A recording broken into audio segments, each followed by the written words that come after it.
y'all, Chase Snowden here, Sound Agriculture Agronomist for the Texas and Oklahoma area, here with a new episode of Sound Advice. Today we're going to talk about something that's a key aspect of a successful farming operation, and that is the soil test, but more specifically, the Haney soil test. Some growers may be familiar with the Haney soil test, and it's a great tool for those growers that are wanting to incorporate or have already incorporated conservation practices into their operation.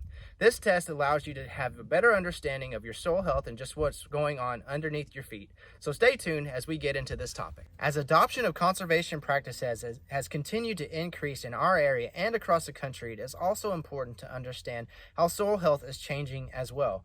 Most growers understand that a standard soil test is a great way to see the total amount of nutrients in their soil, but the Haney test takes that understanding to the next level by giving you an indication of how readily available those nutrients are. It also gives you an indicator of soil microbial activity, which is important, and it also gives you an overall health calculation that can provide growers with insight of how to be more efficient with their nutrient use.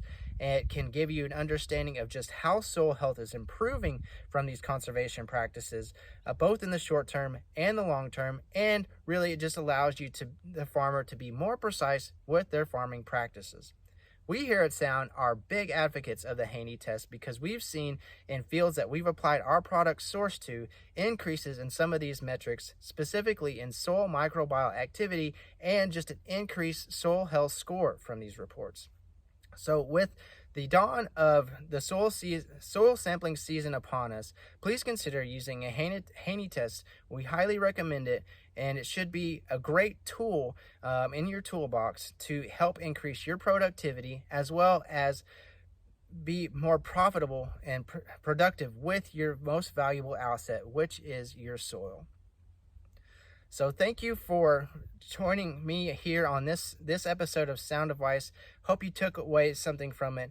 Please look to our channel for more of these Sound Advice videos from our fellow agronomists across the country. Until next time, happy farming.